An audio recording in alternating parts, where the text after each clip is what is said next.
Hello everyone, welcome back for some more Let's Play Kagetsu Tohya. Have you read it by the system manager? What?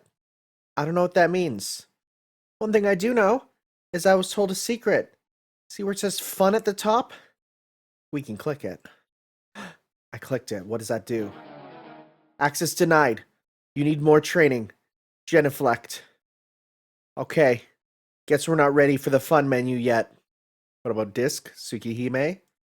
I'm gonna try clicking around. I don't know. I guess the answer is no for now. So we're going to need to obviously get through some more stuff before we can get to the fun menu, I guess. As we did get a thing that said the secret is where the fun is. We did get that. But we're continuing through the 10 Nights of Dream. We did we did the Red Demon God, but we're going to now this time do Crimson Moon. This one is, I think, related to Arkwid. So, let's get some backstory. The stars are close. The sky over the deep valley was so high and clear, you would be able to reach out to the stars and touch them. There wouldn't be anywhere else in this world that is as close to the heavens as this land. This is a high land, but if you simply compare the heights, then there are other lands that can boast their altitudes other than this. The real reason that this land is close to the heavens is because this is where they were born. At times, the figure of the moon is sacred, even holy. It, being large enough to cover the top of your head, is like a cover of the sky, and its size strikes a certain fear in you. The people of old wondered if the moon was about to fall down on them. No, that's Majora's Mask. That's a different game. That is the end of the world. The fear was not just an absurdity, because the primal being that appeared in this land was definitely summoned to bring forth the end. Oh.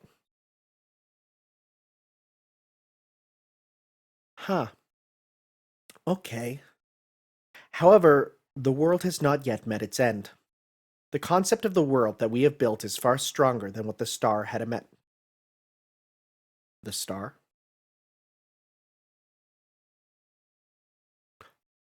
Are we talking about the white giant right now? The crimson moon sheds its tears. No, it can't be. It can't be, right? They didn't plan this out so far in advance. It says in sorrow that it'll be a long fight. But even if it returns again as a new moon, it is not the end. No, this has got to be something else. For all living things in this land will turn on it. Although time, which may be the ultimate factor, is on its side. Interesting. Interesting. Let's learn about this Crimson Moon. The moon is close. It suddenly occurs that the celestial body may be connected to this land. That, was it not the point? They say that they were created as a sensor of nature. I'm guessing we're talking about the true ancestors, right? But who was their mold, that primal being? The planet made them to resemble humans. But before that, what made it create a sensor called the true ancestors? The reason why they are affected by the moon. The reason why they, who should be perfect, are not. Real of the world. In like JoJo quotes, huh? It is their purpose to return the planet as it was in the past. Return the planet, huh? But can a planet, which doesn't even have a mirror to reflect itself, set its own standards? Where is the judge? After all, wouldn't the only being that can understand the death of a celestial body be another body like it? Well, that's a crimson moon, all right. Crimson moon hangs overhead. It is like an eye shedding tears of blood, an observer that is both near and far.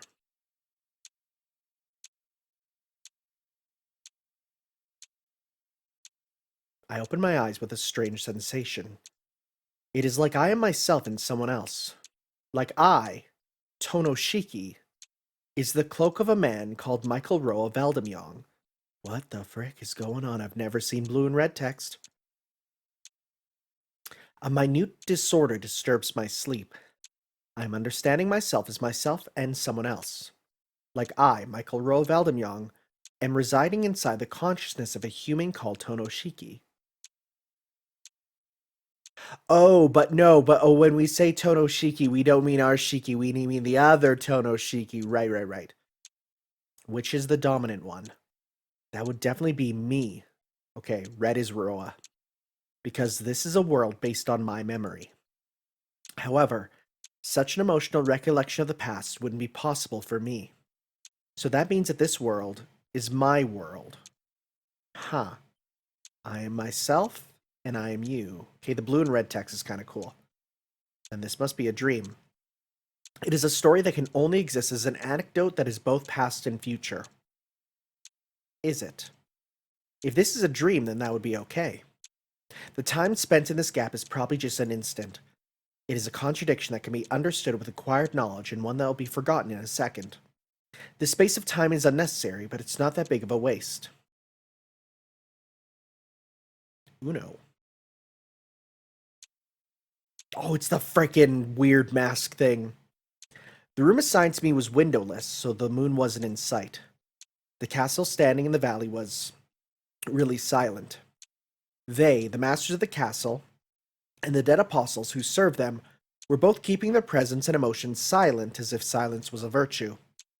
That was very pleasing for me, Roa. I visited as a messenger of the church. Really? Okay. In order to destroy the fallen true ancestors, the church secretly asked, rather demanded, for their help, and they cooperated actively. The number of fallen true ancestors that walk this land is around 10. It was not a number that the true ancestors could handle by themselves. It was the same for the church. They were in need of the organization of the church, so they accepted me, a priest of the church. Is this new info that he was a priest? To elaborate, I am the one who planned and activated the burial agency. Oh, that's very interesting. They trusted me as an ally in opposing the fallen true ancestors. However, I was already in a state unsuited for the clergy. The reason I visited this castle was completely different from what they thought. I was here to create a new fallen ancestor and to reap its benefits. That's a brand new term. What do you mean by fallen ancestor? Because they used that before, the number of fallen true ancestors. What do you mean by fallen? My studies have gone to such a level that it was impossible to continue with the body of a human. In order to find a way to continue, I must become a vampiric creature known as a dead apostle. The night is deep. Now I will have an audience with the princess. So we're going through the moment when he became a true apostle. Okay. Sorry, a dead apostle. There was a rumor of a true ancestor killing true ancestor being born. The rumor said that it has the name of Brunstad. If that is so, then it would be true ancestor royalty. It had defeated 3 fallen ancestors with ease, and its existence was confirmed by several witnesses. Again, we're learning about fallen ancestors too. What are those? It is said that it has golden eyes and hair and that it assumes the form of a female, which is rather rare among the true ancestors. That's really interesting. I guess Pison's kind of an outlier then. However, the church is still denying her existence, like gay marriage. That's natural. The church is conservative. Yep, yes it is. That's the whole point of it. That's why, yep. It wouldn't be possible for them to admit the existence of a being that rivals the Crimson Moon in scale that easily. We don't know what the Crimson Moon is yet. I mean, we're heard, but we don't know what that is. However, the rumor is undeniably true. This castle, which has been lit up more than a ruin after the which has been a little more than a ruin after the disappearance of the previous king, is solid evidence. The Millennium Castle has been resurrected by a new creator. They are back at home after 600 years and are enjoying a peaceful time inside the castle, the ultimate safeguard. The castle reflects the new Brunstad's state of mind. However, the castle that I visited was definitely not a rusted one like this. At that time, before I was associated with the princess, the castle was pure and white and always sincere. Flowers were blooming in the garden, and a breeze circulated regularly. But now, what has happened? Rusted walls, an empty corridor. The air is stationary, the garden is in ruins, and the path leading to the castle is covered in chains. It was definitely abnormal. Just until yesterday they were here, and though they were silent, the castle was blooming with life. But now, I am the only survivor. The true ancestors within the castle were all exterminated.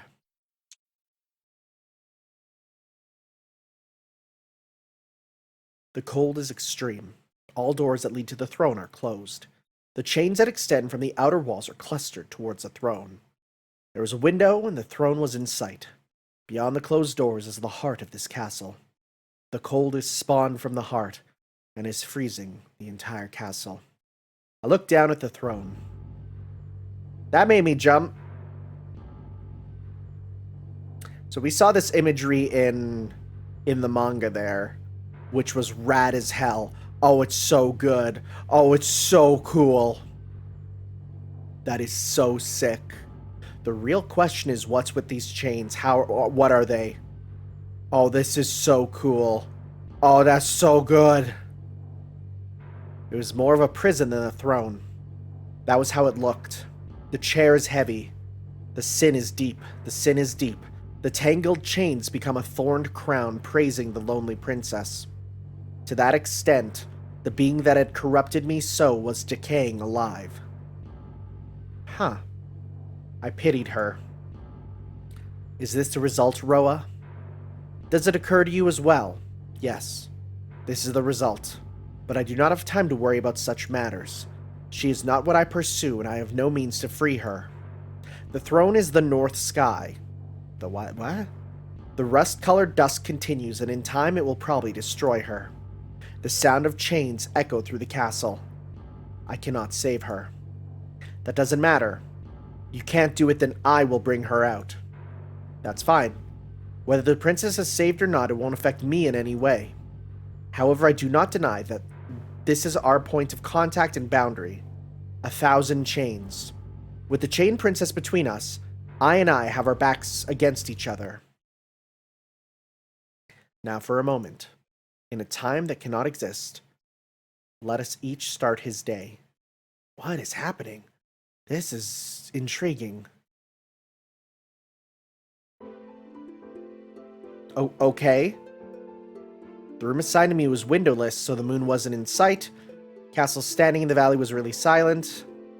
They, the master of the... Okay. This is the same. Why? Oh, the appearance of the castle had changed drastically. A building without people dies almost immediately. They were exterminated, the castle had ceased its activities as well. This is new, actually. Okay, we got a little bit of different writing. Yeah, this is new. I move into the inner yard. The fountain is dry. Such a tiresome man. I didn't expect you to remain in this castle. That was not the chained princess at the throne. She is still bound in there. This is a being hiding inside her consciousness, waiting for a time to fuse with her. Oh, huh. Interesting. Okay. It is an honor meeting you, Brunstad. I never thought I'd have the chance to speak with you like this. Anyway, with you in this state, it seems to me it'll be difficult for the princess to succeed the Crimson Moon. You are still skilled with words, priest. Why not see if you could free her with that tongue? That is a very different meaning. You were able to make her drink blood. Maybe you would be able to unbind these chains. I politely refuse. What would I do after unbinding the chains? I have no way to keep her in control. But it would be of reference. By your method, the increasing impurity would result in ruin. A human soul cannot withstand the outside world without a body. Even if you become a dead apostle, you can't escape corrosion as long as your base is human. So like myself, you must prepare a successor. Only when a body of my scale is spawned does the Crimson Moon manifest. What is the Crimson Moon? That way, there is no need to repeat useless steps and become simplified, as is your case. About that matter, I desire the simplification. I want to cut off the useless self to keep its influence as minimal as possible. I do not wish to maintain a world-corrosive will, as in your case, Brunstad. What? I am very lost. You speak bold words. Do you mean to say that you understand what I am? I do not understand. What I do know, though, is that your process is not very effective. After you were born as the ultimate being... Oh, that's some interesting words there. Ultimate being, huh? The ones born after you were all too imperfect. You were the only one that went right, and all the other true ancestors were just failures, weren't they? So you decided to modify this. The true ancestors are just a phenomenon that occurs by need, but you taught them how to create it with their own hands. The reason is simple. You desperately needed a true ancestor of the same degree of purity as yourself. Continue. It means that your life is reaching its end. To the true ancestors who do not have a predetermined lifespan, death is something that results from an external event. You had too many enemies. Generally, the true ancestors are accepted as a spirit of nature. That's why the beast of Alaya won't oppose them. We know about Alaya.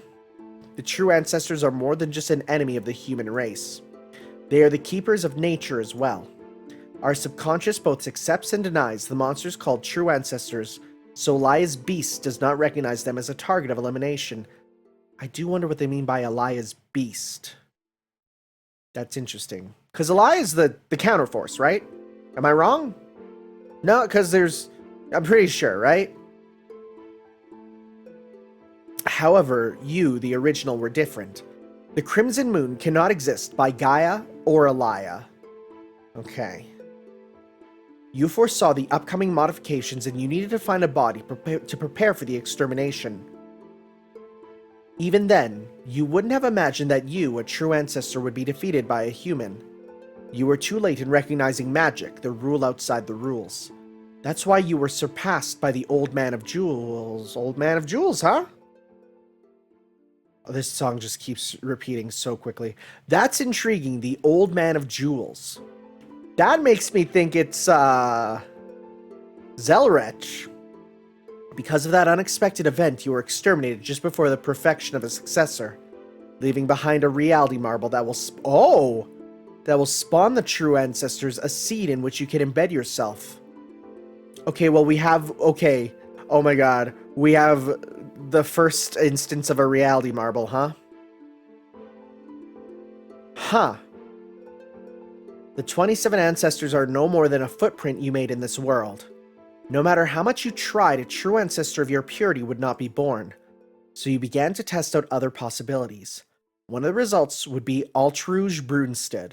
Although she hasn't reached a level high enough to succeed the Crimson Moon, no, since she has Gaia's beast under her control, she may be even more powerful than the Crimson Moon in a way, but Altruge herself is too unstable. Okay, wait, hold up. When we talk about Alaya's beast, no, because Gaia's beast is primate murder in this case, right? So I'm guessing when we talk about Alaya's beast, we're talking about the counterforce, but Gaia's beast is talking about the beasts of ruin, aka in this case, again, primate murder / foo / Altruge as a beast? That's her sister, and it's funny because I brought up my thing about Soka Tsukihime, whose name literally means, like, Soka means like, Soka, right? It means like, yes. So her name is, yes, Tsukihime. I brought up my theory, and people were like, I actually had more than one person be like, no, that could be, you could be right, actually. Which is shocking, to say the least. But probably not also. We'll see. Then a true successor was spawned naturally, a method that you had given up on by then. After the death of the Crimson Moon, the true ancestors, who the Crimson Moon had scorned upon, had succeeded in creating a perfect body. Something that the Crimson Moon was unable to produce. This is Arkwood Brunstead. However, she has put herself in chains, so it seems that she's not at a state to accept you in. Okay. So the princess body is not, like, this is not Arkwood. Interesting. Then what do you think I am? If she's not accepting the Crimson Moon, do you mean to say that I am not the Crimson Moon? Certainly.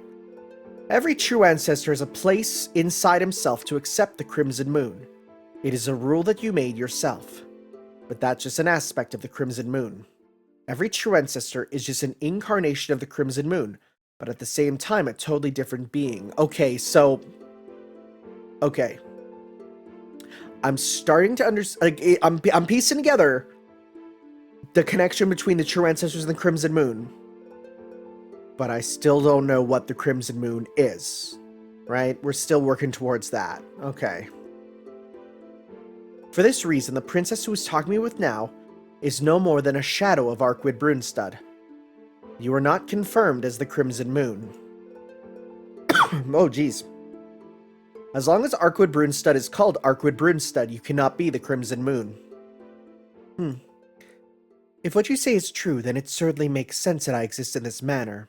Indeed, I am just a hologram that has a possibility. It was I who didn't know where I stand, and to think I was planning to take over.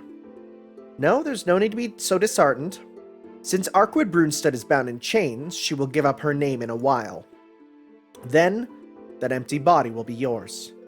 You told me to free her, but it's actually the opposite. If the Crimson Moon is to reincarnate, it's best to leave her as she is. Is it? So it is impossible for you to unbind those chains? Yes, it is impossible for me to free her. The princess has left. The fountain is dry. What I desire is not here, so I decided to return to the guest room. So the guest room is in the castle? Interesting, okay. The room assigned to me was windowless, so the moon wasn't in sight. The castle standing in the no, but it's in the... Well, it might still be. Okay. That was not comfortable for me. Okay, now we're back to Shiki, who might be the white Shiki, or it might be the black... I'm talking about hair, right? The castle walls are hardened with despair. Not a speck of wind enters through the closed doors. When was it? I once had a dream just like this. I walked towards the cathedral, my footsteps echoing like screams.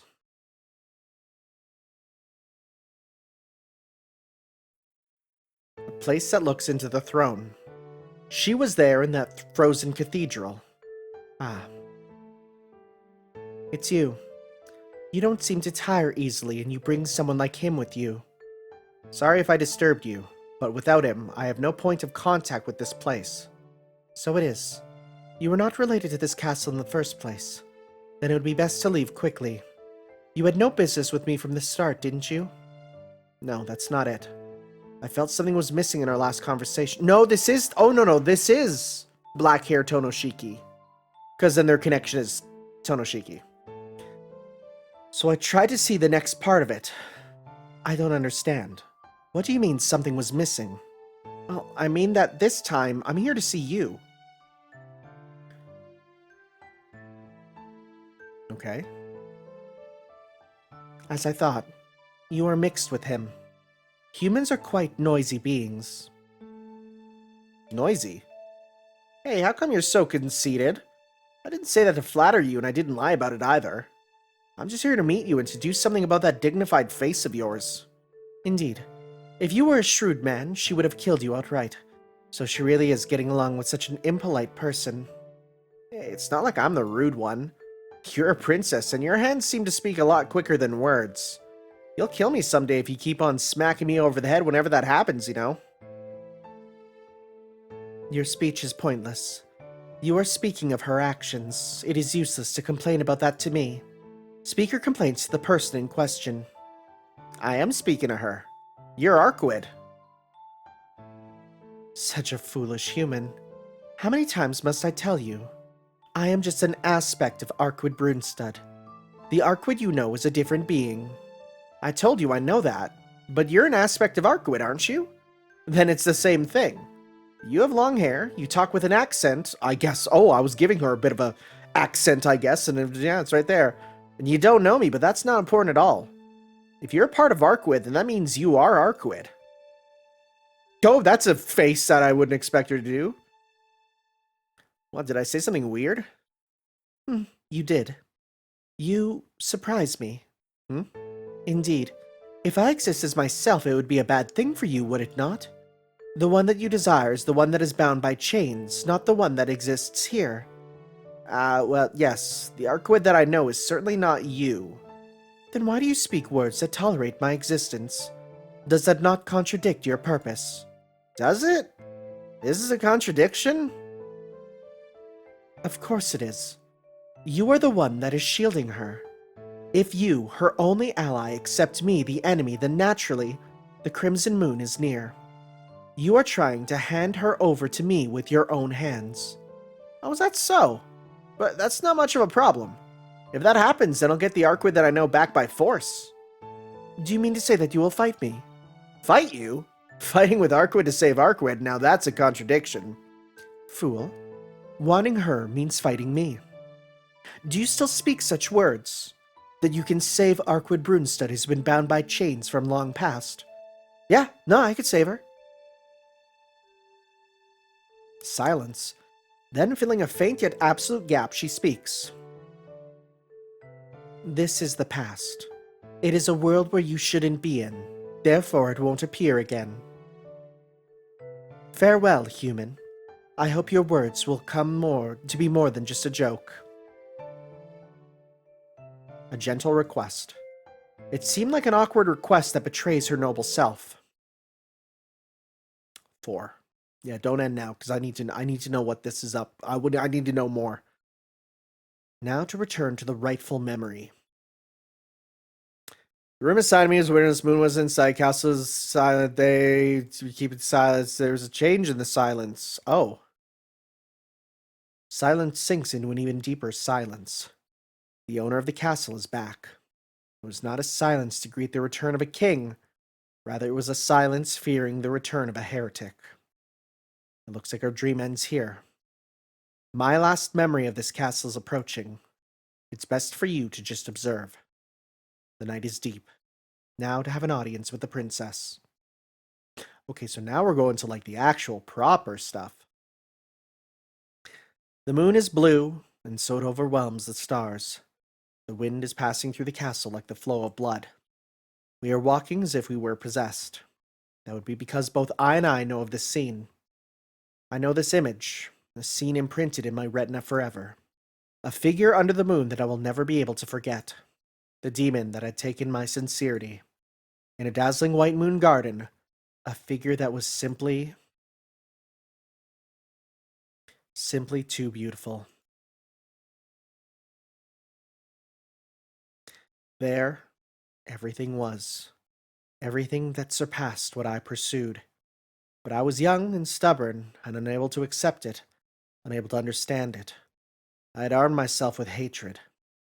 I have no regrets. I had staked all that I pursued, everything that was my being in opposition of it. There were no mistakes. I got my hands on what I wanted.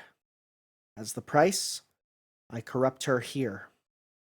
I must heal her here. I will surely meet her. I shall surely meet her. If that is what is promised, then there's no reason to hesitate, even if I know the outcome. I start to walk. She stares at me as if I was something strange. The flowers scattering in the wind speak of a conclusion. I look up at the heavens. In a spiraling sky there is a crimson moon, a moon as red as blood.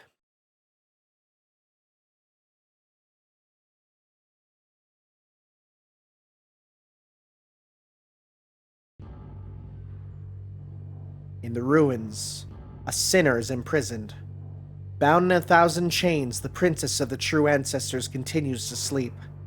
Gazing at a sight that I had never seen before, I decided to wake up. Farewell, princess. If we ever meet again, may it be in an unfamiliar place, in an unknown time, under an uncomfortable sun.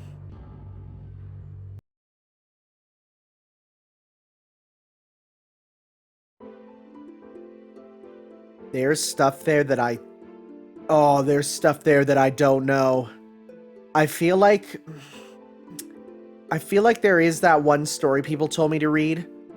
And there's a bunch of like Tsukihime background material that I'll be reading after I get done everything. But dang. Very interesting. I got questions for sure. 27 Dead Apostle series. Enhance. Oh, we know about you. You're Dante, Avenger. Wait, when you say Avenger, what do you mean by that? Killed his master and took his place. Sells out a human in him, and so his will is one of the most developed out of the Dead Apostles. Yeah, he's, isn't he just Dante, if I'm correct? Is he the one that's just Dante? He appears in, he's named in, I think, Fate. And everyone freaked out, and I'm like, I don't know what that is. Okay. 10 Nights a Dream. Alright, we did Red Demon God. Now time for Nanako-chan SOS. So, I was looking in the graphics modes. Just one sec. I'm going to turn this off just so... Oh, that's me going away. I'm just going to turn that off just so that we don't accidentally get the pornography. I think it's under the... Dream. Okay. There we go. We're good. Okay, I could turn it back on. So because this does show... This was what we saw very briefly. Okay, yeah, no, when you say horse, I didn't notice her horseshoe hands. Yeah, okay. Okay. What the frick? I'm intrigued for sure. All right.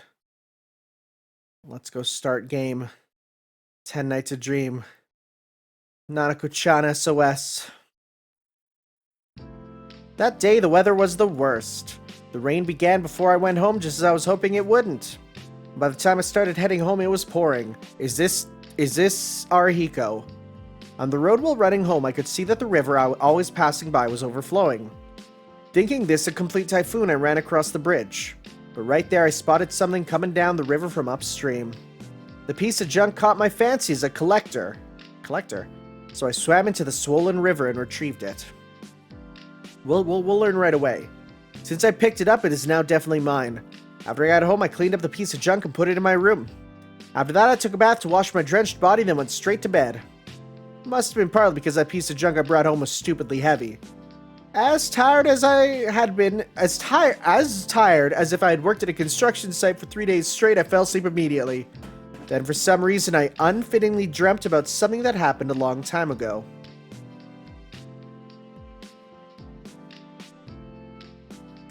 Looks like there's no one apart from you worthy of becoming my... Oh! Wait, I cut off a piece of mince for an elementary school student the same age as me, not even 10 years old, and I gave it to him. That's right. If it's elementary school, then the fact that his classroom is visible is evidence enough. Anyways, it's hard to remember the school I used to go to as a kid, so let's leave it at that. Yeah, this is 100% him. Seems that this kid didn't think anything of me who was standing before him. It wasn't that he was ignoring me, he was just looking at me as if I was merely a part of the scenery. Made me angry, so I ate his pudding. That was definitely mealtime. On top of that, it was the one day a month when we got pudding. I showed him a smug smile. Even so, he remained silent as if uninterested. I began eating his meal. This guy! I was completely pissed with this voice for a 10th grader. After that, a fist fight broke out. Well, we were restrained by the teacher, we were both scolded, but in its own way, it felt good for me, so I was happy.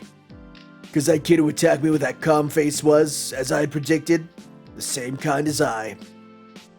Anyway, having taken 4 hits to the stomachs, many to my face, even some back and sides, and a decisive hit on the knee. Oh, I used to be an elementary school kid like you, and then I took a hit to the knee. All the way to the end, that kid did not make a sound. Whilst I thought he was someone who was broken. That kid who didn't speak from beginning to end and who was so calm as to make you angry, is called Tonoshiki. I'll say it for the record, but my name is Inui Arihiko. This is my first encounter with the guy to whom I became ridiculously close. I'm happy we get an Arihiko side story, but what is this? Why am I the lead this time around? That's right, this time Arihiko-san is the lead. I see. Lucky. Do you think I'll say that and just let this slide?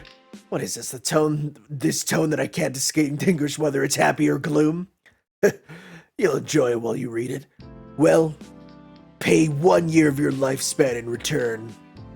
For some reason, I feel like a horrible headache is about to come. Oh, there I go. Nanako-chan SOS. Why was it the weapon in the background? Did you see that? Okay. In the evening at the blindingly bright riverbank, we engaged in fisticuffs. It wasn't because I hated him, but rather I was so unhappy with myself that I wanted to train someone similar to myself by hitting him again and again. It was the same with him, so without reason we hit each other until we were satisfied. Although in the end, both of us got to the point where we couldn't even take one step, so it became a double knockout. I think we lay in the grass while complaining my tooth fell out or I think I'm gonna throw up. Of course, even though we beat each other up until satisfaction, my dissatisfaction with myself hadn't gone away. But whatever, I was still relieved. I knew that dissatisfaction with oneself was something that never went away, and I was satisfied enough with knowing there was just another fool like me.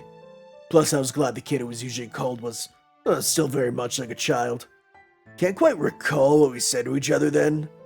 Must have definitely been some petty and boring things that elementary school kids talked about. I'm pulling back a bit on the Arihiko voice because I know I'm going to be doing it a lot. If I go full Arihiko, I will kill myself. The conversation isn't even worth remembering. That isn't even worth remembering was only worth something back then, but still, the last thing we said is a memory that remained deep in my heart. I don't know why the conversation went that way, but we started talking about death. What we would think about in that final moment on a deathbed, that was the topic of our unchildlike conversation. I've already chosen that. When I die, I definitely have to apologize. I have to politely lower my head and say, everyone, sorry for everything up to now. Yes, he said and nodded, looking at the riverbank with a face that seemed to say, this kid understands. Maybe I'll say, thank you, everyone. I'm thankful for everything up to now, like that. He said with such a happy expression. Then I realized it, that this kid who I thought was a lot like me was in fact unbelievably stupid. The difference between us is extremely small. I'm brilliant, right? It's such a little amount, like 2 hands on a clock just off by an hour. There's no need to even acknowledge such a small difference. However, that's why I realized it. That this kid who could say something like thank you at the moment of his death was someone I could never defeat. The moment I rejoiced that this rival whom I didn't like had turned around completely and become a friend, this kid had come to realize that we were rivals. That was such an extreme betrayal that I obviously resented it. Even so, I was laughing. This unfairness or this irrational violence or the fact that this kid, who was like a piece of the world's spite and pain, said something like that were unbearably, something like that were unbearably joyful things.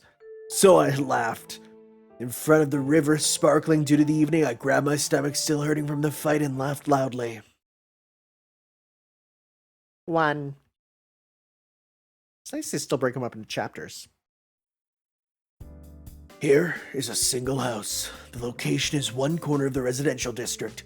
20 minutes to walk to the train station and just a minor non-governmental station at that. In addition, with not even one convenience store nearby, it is a truly inconvenient place to live. Even so, this is my home, and the fact that I have had no complaints after moving here almost 8 years ago shows that humans are tough creatures. On the nameplate is a symbol I can't read. This reads Inui. There we go. It's a pretty uncommon last name, so there's no house besides ours in this residential area with a nameplate that says Inui. Wah! Arrived. I skipped school this morning with nothing do I come back home. First of all, because I'm someone who lives in this house. Last name Inui, first name Arihiko. Since I'm a male, Arihiko seems like simply a chosen name. My older sister's name is Ichigo. Just as simply, I don't need to even explain its origin. And I don't know whether it's simple or exciting, but... What? What are you saying? What? I don't know whether it's simple or exciting, but my parents both died a long time ago in an accident, so there are no others in the Inui household apart from my older sister and me. Why would you say that's exciting? Why would you say it's exciting? Since the two of us were left alone about 8 years ago, Inui Arihiko grew up as an orphan during the ages most sensitive to influence. However, my older sister, who should have replaced my parents, was an idiot whose life skills did not surpass mine. Maybe she felt something from our parents' deaths, but my older sister showed off stupidity greater than mine by doing whatever she liked. And since I grew up by myself doing whatever I liked as well, I've become a great delinquent by now. So today again, I only showed up when necessary and quickly escaped the school. If I had any regret, it'd be that I failed in convincing a first-year girl to come out with me. This doesn't seem to end. These days my situation with the girls isn't so good. Since the girls suddenly exploded around that guy who didn't have any girls, but now I've been constantly failing. I know exactly who you're talking about.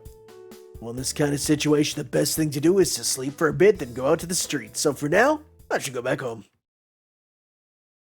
But I'll say it now. But Inui Arihiko is zero inspiration. Having lived for 10-something years, I have never seen a demon, a fact I can confidently affirm. It's the kitchen. Sub. My right hand holding the kitchen knife hurts. It's an injury I got by cutting my hand on the piece of junk I brought home that rainy day. That cut, which used to bleed so magnificently, has healed up quite a bit, so I only have a band-aid on it right now. I take off the piece of paper attached to the corkboard. When my old sister is home, no noise is allowed. Begin to cook. That is horrible. No noise is allowed? Really, that Ichigo. If she's home, she should at least make some rice. Just like me, my old sister's always away from home. She's home right now, but when she comes home, she always locks herself in her room and doesn't come out. With an older sister like that, I can't expect her to make food, so I decide to prepare some. Wow, your lifestyle's real sad, bro. Even so, the only things I can make are fried rice with kimchi in it, and fried rice with every ingredient in it. Oh, what's this? When I opened the refrigerator, the situation inside was so different from yesterday that I tilted my head. Over half of these vegetables I brought had disappeared. It'd be a rare event, but my old sister might have made something. What is this? If you're gonna cook, at least leave some for me too. Cooking for one and cooking for two, the amount of work is no different. I mutter as I make vegetable fried rice and put it in my stomach. That's it, lunch is complete. Enjoying the fullness, I head toward my room. Rustle. Huh? I only realized I heard a noise once I had climbed the stairs and arrived in front of my room. Rustle, rustle. Nah. Choo-choo. Gulp. Before I could be surprised, I hardened my mind. The sound coming from my room is obviously that of someone looking for something. I don't know about others, but Inui Arihiko didn't grow up to panic in a situation like this. Trying to steal from my room, this guy's got guts. Smiling broadly without hesitation, I open the door. There is something strange there. Huh? I close the door. What was that just now? Wait a second. Could my eyes be playing tricks on me? For some reason, I feel like I saw something I shouldn't have seen. Calm down. All right. I'm tired right now. I'm really tired. After all, this is my second consecutive day being awake, and I don't have enough calcium. Plus, these days, my luck with women is horrible. That's right, since I'm this tired, it's not strange to see a hallucination once in a while. Okay, that's what it is. In that case, everything's okay. I didn't see anything just now. See, even that noise coming from my room is good. Munch, munch. Bite. Choo-choo. Hey, why are you starting again, you brat? Yeah, wait, is that who's saying that? Yes, what is it? This mysterious creature raised its head in surprise. I couldn't wrap my head around the fact that someone had clearly illegally broken in and was sitting there looking calm. What are you doing, you punk? Would you like to come in? It tilts its head like a pigeon. Oh, that's her, okay. For some reason that calm look gets my blood boiling. What are you talking about, would you like to come in? Being a burglar, you have the audacity to be so calm. I stretched out my arm to grab its collar, but my hand hit the straw mat instead. Huh? The sound of my face going pale. My arm had completely gone through this creature before my eyes. Oh, what? The word ghost just wouldn't come out of my mouth, so I moved my hands around to verify that this person was indeed like a hologram. Okay. There was one who was stealing and eating someone else's carrots. Those are definitely the carrots I had brought. I was wondering who it was, but it's just you. Then, hello, master. With a smiling face, it said those words that might make me faint. This is Buck Wild. Let's get a hold of the situation. This creature that suddenly appeared for no reason in my room was a cult. I don't know if it's a ghost or a wraith, but since it said I'm a spirit, it must be, well, a type of spirit. If I look closely, it has a tail, and its heads and feet couldn't possibly be that of a human, so it might be the spirit of an animal? Why would something like that? Why something like that is taking the shape of a human, that of a girl even? Well, if someone asked me that, well, I'd be stuck. I need to take a sip of my tea. Oh my god, this voice. Arihiko, why? Stop smoking the Marlboros.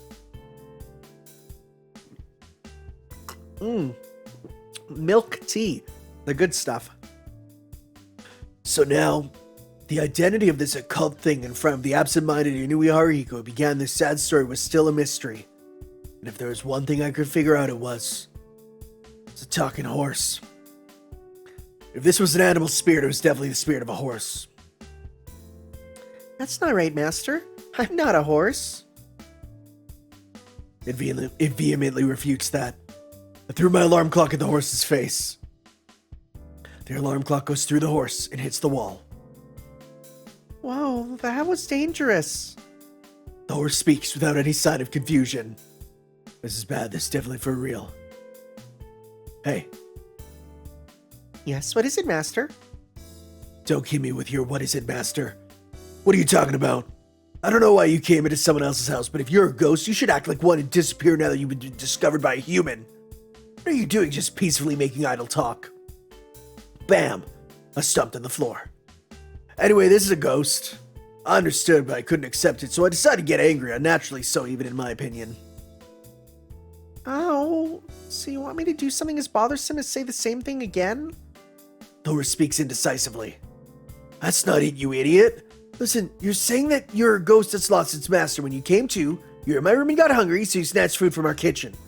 Really, am I such an idiot to talk about something like that without end for 10 or 20 minutes? But it seemed this master was stupid, so I thought I would have to explain everything properly. Stupid! God, she has horse hands. Really, you're saying that as a horse? I forgot that even if I touched it, I would go through and put my hands on the horse's head.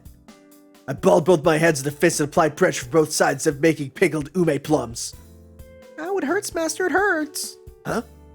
I was shocked. My left hand can touch its body. My left hand would be where I cut myself when I was gathering that piece of junk. I take my left hand off of it. Oh, I don't like that. I don't like it, so please don't do that again.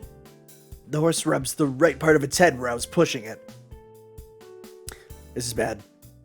The thing is so calm that it makes me, who is screaming, look stupid. Hey. Really, Master's been saying that now just for a while. Hey is for horses, silly. Hey, look. For some reason, that feels good. Hey, get your head on straight, Master. I gotta try saying that just once. Bam bam. Full of energy, the horse beats my head with its hand shod with a horseshoe. To be honest, it really hurts. You wanna know how strong it is? It's strong enough to make me see stars. You? That hurt just now. I swallowed those words with all my might. To realize that its light hits had hurt me that much, I don't know what kind of things it might do next. Well, I couldn't think that this thing could possibly be that quick-witted, but I should still be careful. Hey, horse. Yes, what is it, Master? Yeah, that. I have a mountain of things I want to say to you, but first stop that. What do you mean? What I mean is that master or whatever. I'm telling you, I don't remember ever becoming the master of some talking horse. On top of that, I don't really feel like playing with an occult being like you. Bam, I once again slammed my foot on the floor with strength. Maybe pushed back by the force, the horse backed off a little and... Whoa, Master isn't my master? Looked at me as if truly surprised. That's problematic. To say you don't remember, that's a breach of the contract. So master isn't master, then that means... The horse falls into thought and confusion. The confused look mirrored what I'd looked like just a moment ago, so watching made me feel real good, but to be honest, I couldn't be very happy. So I'm not a master or anything, and you just be a bother to me, so treat me like an everyday person. What? The horse looks even more perplexed. It seems to me that to this thing, I can't have any other status other than master. Well, that kind of situation isn't something I would know. If you're gonna be puzzled, do it somewhere else, where I can't see. Be quiet. Anyway, I'm not your master or anything. I'm just a stranger with no relation, so hurry up and get out of here. I wave my hand toward the door. I see. Then let's do it that way, it said. The horse had recovered. All right, if you're not my master, you're not my master. I got it. It's a special case. From now on, I agree to call Arihiko-san just Arihiko-san. Wait. What are you doing? Decide that all by yourself. Really, I don't want to ask, but tell me the context. Context? That is, from now on, I will consider Arihiko-san as a host. This room might be cramped and a bit drab, but as long as you keep it clean, I'll be patient. The horse, after looking around the area a bit, whispered, Service? Oh. I don't need any thanks. Since I'm a protective spirit, I'll stay next to Arihiko-san as much as possible. Don't talk such nonsense. Who told you you could live in my room? Need more tea? Filling up. Roar, Kai, scare the horse. Shivering from fear. Oh, you know what? No, I can't do this anymore. Okay, I'm just gonna do Arihiko voice for Arihiko voice. I'm gonna lay off the gravel. Shivering from fear, the horse quietly flees to a corner of the room. What is this? It's a real scaredy cat.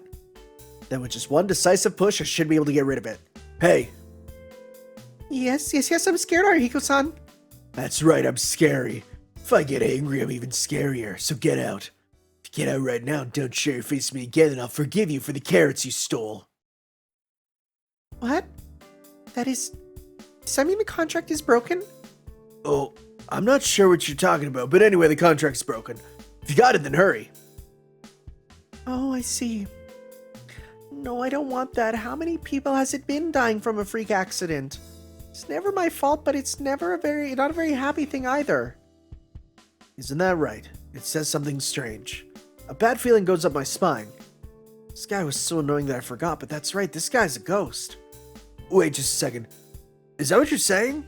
That is, if I threw you out, I'll be, like, punished or something? Divine retribution, you mean? The ghost tilted its head. Oh! Heh. Oh no. Saying that, it slowly turned its view to the side. Oh! What is that? That meaningless laughter! 3 days from now, skewered by something. Thump! Is that a threat? Damn, I'm not scared at all. I grab the horse with my left hand and shake its neck. As if it had suddenly turned into someone else, the horse just kept laughing dryly. So I lost.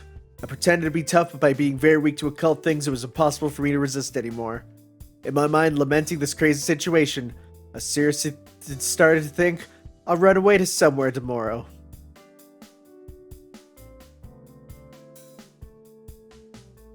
In the end, I accepted this crazy encumbrance. Of course, I didn't plan on keeping it for long, because I decided to listen to what it had to say and to find its weakness, then to find a way to throw it away. Since even if I tell it to get out, it just pretends to hear. There's currently nothing I can do. Thus, this isn't a defeat, but rather a strategic ceasefire. Then, that's how it is, and there's something I need to know first as the landlord. Hey, horse! Arihiko-san, I'm not a horse, so I really don't like you calling me that. So if possible, please call me by my name.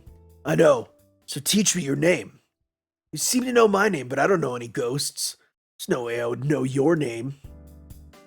Now that you mention it. Giving another crazy smile, the horse said its name was Seven. Oh yeah, we've seen that then. 7, you say? Well, I didn't think it was Japanese, but it really wasn't Japanese. Well, this guy wasn't a human to begin with. Arihiko-san? Don't you like my name? The horse, Seven, looks at my face with a worried look. And since it regained its composure, I could look at its shape calmly. That's right, it doesn't fit. Slumps its shoulders. That behavior, even acknowledging that its hands and feet were strange, were not something you could attribute to a horse. Ah, yes, that is, it is too human. So I don't like the name Seven. First of all, such a smart-sounding name doesn't belong to this airheaded ghost. Something a bit more unsophisticated and simplistic would be fitting. Is Seven your original name? Well, I've never been called anything different, so it probably is. What is that? You don't even know your own name? As I said, I can't remember. Your memory's not good. Well, since it's a ghost, I guess it wouldn't have a name, but since the ghost itself can't remember its name, the conversation can't progress. But I can't call it Seven just because of that. Since it doesn't match up, it's Nanako. What? As I said, Nanako. Because Nana means, like, isn't it Nana means 7, right? I'll call you that, so remember it. That's right, for ease I decided to use Nanako as a pseudonym. The horse, no, Nanako, stands there absentmindedly. What is it? If you don't like it, hurry up and tell me. If it's now, we can still change it. If it's this guy, it's obvious it'll say something like, I don't want such a census name. It's embarrassing for some reason. Seems that Nanako's happy. To confess, her smiling face is quite cute. Even taking into account the pointy ears and the fingerless and toeless hands and feet, Nanako's quite good looking. Should I leave it at that? To a healthy young man like me, Nanako's body is quite stimulating. Alright, shall I test it out? I get up from the floor mat. What? Arihiko-san, do you happen to be thinking of something ridiculous? Not really. I just plan to check how much like a human you really are. No, Arihiko. No. I slowly go towards Nanako. Ha! Arihiko-san, your eyes look so serious. I circle around Nanako, who is slowly fleeing to the corner of the room. Arihiko-san, I'm a spirit. It'd be best not to have such wicked thoughts. Don't worry. It's all about gaining experience.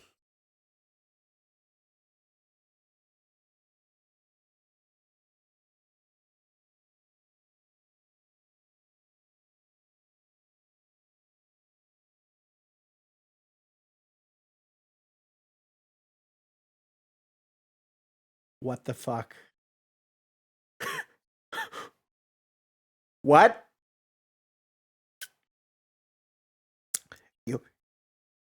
You wanna elaborate, Arihiko? You wanna elaborate? First Shiki. And now you know it's funny because there was no line about, the cat is fine too. And yet here we are. I'm going to scream. I'm going to scream. Arihiko-san, as a master, you make me defend against too many things. Nanako waves her hand to shoo me away. I was saying it as a joke. Okay, who? At least he admits it was a joke. A frickin' messed up joke to make, but still. Like, when you say that as a joke, all you do is make yourself look like a frickin' weirdo, yo.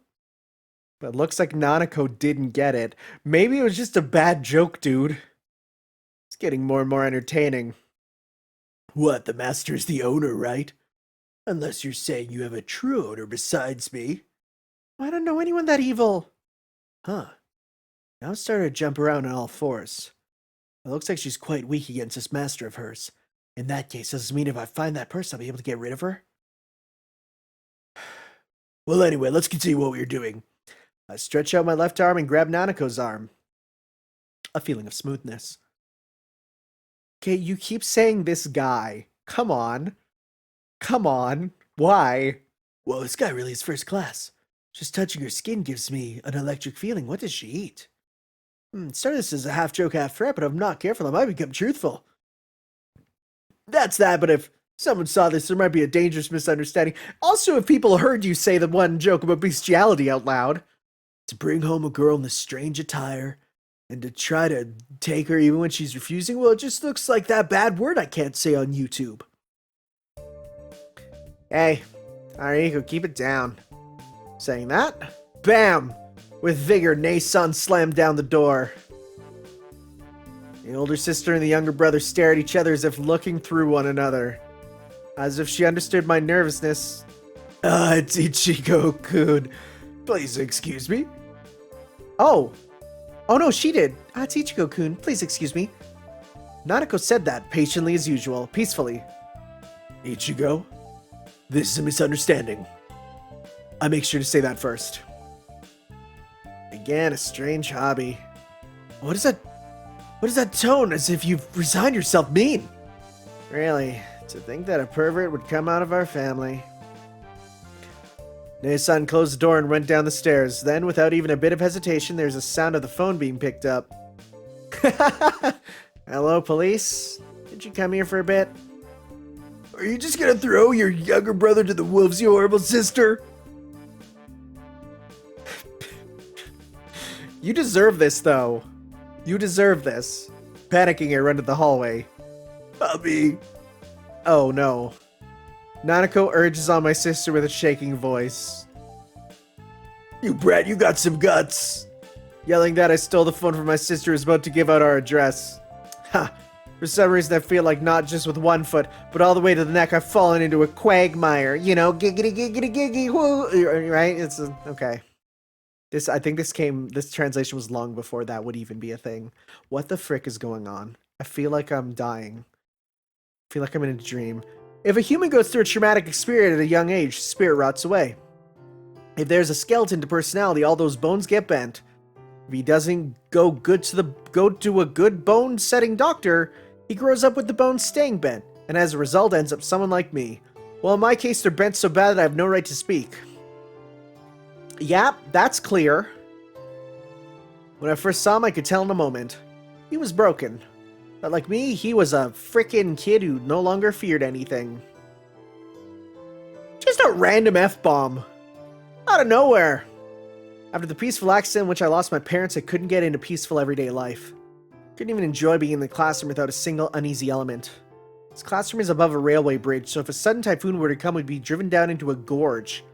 Imagining things like that, I thought, well, it could happen. It's embarrassing to say, but I pretended to mature early. Because I had experienced seeing death come without warning, I thought I understood what it was. It comes in random outbursts. With no rules, no order, it truly comes at us unfairly. Doesn't matter if you're a good or bad person. Like how an unlucky man might trip over a stone, you might receive death. I thought I understood that irrationality since I was a child. No, really, I think I understood. That's why I recognized someone like me. In the classroom filled with naive children, that kid who was so broken you'd think he should be isolated in a hospital. Well, guess what happens multiple times, buddy? Multiple times. What kind of accident was that? It was definitely during elementary school when we had taken a class trip to some faraway place. We were in the mountains when it started raining and it eventually started pouring, so the entire class fled into some shack. Everyone thought it was just some regular rain at first, but the rain kept getting heavier and heavier, and the cliff behind the shack collapsed and we were caught in a mudslide. Well, the shack was fine and the cliff hadn't collapsed that badly. That's right, a few trees had penetrated the roof and the door was unopenable due to mud, but that was about it. Still, grouped inside the shack, we were so scared we couldn't stand it. The ones who didn't cry were just him and me, as if playing chicken with him. I pretended to be calm. Yes, that's how it was. I was merely used to it, but I hadn't actually accepted that death was irrational and could come at no fault of your own. I just knew the principle, but it's not like I had any answers. So in that situation, I could do nothing but quietly as possible, wait. That was probably the same with him. But there's one thing that was different. It was that he constantly looked out the window. He was constantly looking out the window. I recall that before the mud unraveled, he kept looking outside and told the teacher that we should close the shutters. Then when the mudslide came so hard I thought the shack was going to turn over, I kept my eyes open in order to watch the scene to the end. At first, I think I was pretty calm, but when I realized that the entire shack was drifting down, I didn't act surprised, and when a wall or window started squeaking or cracking, I didn't panic. I went to the corner where no one was because I was annoyed at the crying of my classmates. But that was a mistake. Suddenly, with a bang, the roof broke. A broken branch stuck to the roof. It fell right in front of my nose, and so my whole mind went white. I was always ready for this kind of accident, but I had become unable to think or move. At that moment... Let's go back to where everyone is. I think this place is dangerous. Suddenly, his face popped up behind the fallen branch. You... Aren't you scared at all? I tried to say. If he came from behind the branch, that means he was in this area as well. In this situation, where one wrong step could mean death, he was unbelievably calm. We're not hurt. I guess we're lucky. Now let's go somewhere safer. Let's go, he said, and started going to the center of the shack. From that, I understood a little. I'd accepted this irrationality that humans could die at any moment. I decided to live however I wished until then. However, this guy was subtly different. This guy could accept the irrationality of death, but still live with leisure. What an idiot. It was so strange that even I should say that. Maybe it's obvious that I got the feeling he was broken. This guy could easily be ready for death, and then on the next moment move about as if nothing had happened. Thus, can I think anything but that something is wrong with his mind? We're actually getting a lot of depth to his character. I'm very happy with that. Arihiko-san, it's morning. I hear a voice that doesn't even have a bit of tenseness. Wake up, you're going to be late. I get slapped in the face with a very hard hand. This is bad. Ichigo-san requests me to supervise you well, so now it's time for me to really commit to it. The slapping sound changed into some vague tapping sounds. Yes, then I'm coming. I feel something being swung. Ugh. At that moment, I got up as if shocked from a nightmare. On the pillow on which my head was resting until now a moment ago were Nanako's front legs. Oh god! As someone who greatly fears horses, that's my nightmare. What are you doing, you brat? Hi, good morning, Arihiko-san. Nanako greets me filled with energy. Maybe she has poisonous breath. No, from the beginning, whenever I talk with her, my head starts to hurt. It's not a good morning. How many times do I have to tell you not to get involved in my life? Yes, I already know that. That's why I'm talking to you indirectly like this.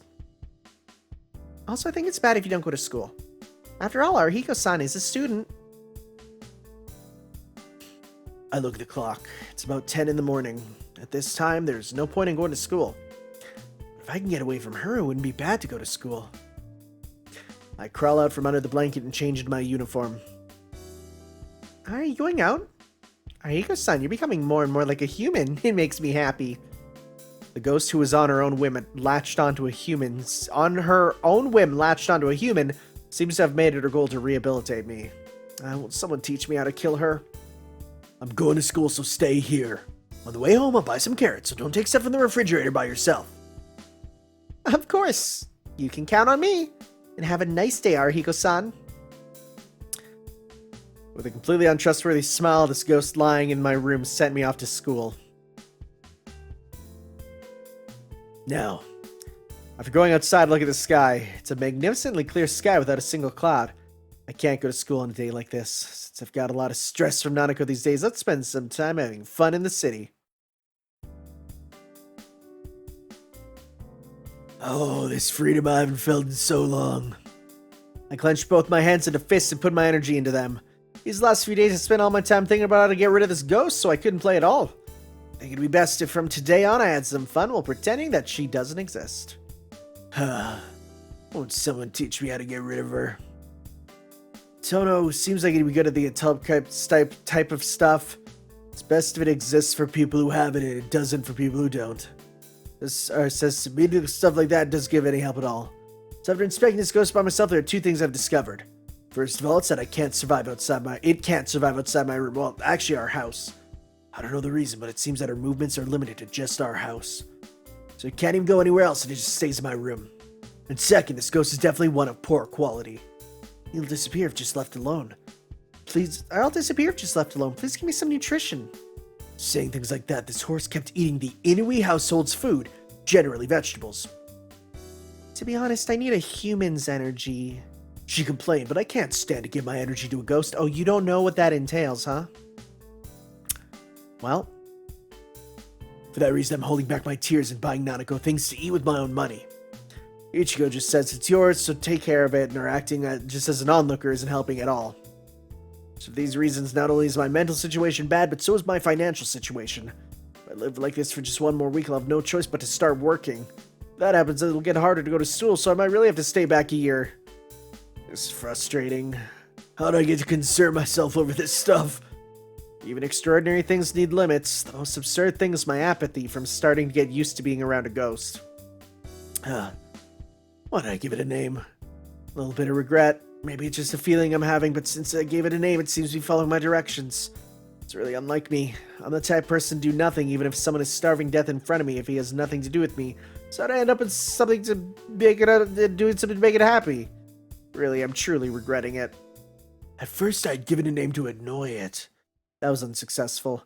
I should have realized sooner that ironic things like that don't work. Shouldn't have called it Nanako. Damn it. Yes, what is it, Arihiko-san? What I mean is I was trying to... Ah! What do you mean by that? I quickly retract my body. What is it? What is it people say as they stare? But I don't have time to care about things like that. No. Shaking, I point at Nanako. Nanako's definitely there, but people around me can't see anything. Notice a strange being that suddenly appeared on the street. No, that's embarrassing, Arihiko-san. You're my temporary master, so please don't become a laughing stock. Ugh. I grab Nanako with my left hand. Ow, Arihiko-san, that hurts. Knowing those words, I run into a back alley. Is it the alley? Punishment! Or is that her? Owie. Oh yeah, as soon as we were in the alleyway, I hit Nanako's head with my right hand. Ow, what are you doing? Arihiko-san, please stop starting everything with violence. Stop it, that's what I should say. As a ghost who appears during the day, that's somewhere crowded with people, don't say something that conceited. Realize a little that you are strange. What? What's strange about me? Oomph. The ghost has a puzzled look. Really, this is exhausting. Alright, I got it. You really came here to annoy me, right? Lying around at home, you decided to ignore my orders, stay in my room, and came here to give me a nervous breakdown. And the one who sent her must definitely be Tono. Why do you think that? I'm not that leisurely. Since Arihiko-san is the lowest of the low as a master, usually I wouldn't be your protector even if you asked. Why is it that this thing always says a little more than it should? So is that right? Then hurry up and disappear. I'm not someone strange enough to receive protection from you. I can't do that. Even though Arihiko-san is a temporary one, you are my master, so I have to successfully serve you. And also, since I can't get out of Arihiko-san's house, I can't disappear to anywhere. Yeah, that. Yes? That's what I'm talking about. You can't come out of our house. So how do you come out to this street? Well, that is because it's as long as I'm near Arihiko-san, I can exist. It's definitely a sign that the bond of our blood is getting stronger. We did it! Nanako absentmindedly yells bonsai. The bond of our blood, what is that? To put it simply, it's a sort of partitioning of spiritual energy. That's why Arihiko-san can now hit me with both hands. I was going to say he used the other hand there. With both hands? It's only after I heard it that I realized it. I was grabbing Nanako with my left hand and hitting her head with my right.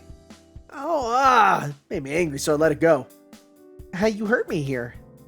Nanako coolly inspects my panicking form. What are you? So what you're saying is that you'll eventually become concrete? Yes, but only to Arihiko-san. Don't lie to me, you idiot. I always knew you weren't normal, but what exactly are you? Maybe I'm a vengeful spirit haunting Arihiko-san. This damn ghost looks at me with gloomy eyes. Goosebumps start forming up my back. But I'm not at a level where I'm able to do something to Arihiko-san's life. Since the previous master tied me to a person... Interesting. I don't need to take any energy from Arihiko-san. So if you value your life, please buy lots of delicious carrots for me. Hoo, Nanako laughs darkly. Who is the person? But wait. I had an idea from before, but does she... Nanako, you know what you are, right? See, her sincere face has come back. As I thought, when you come to your senses, even though it's true that you were in my room, you still know what you are.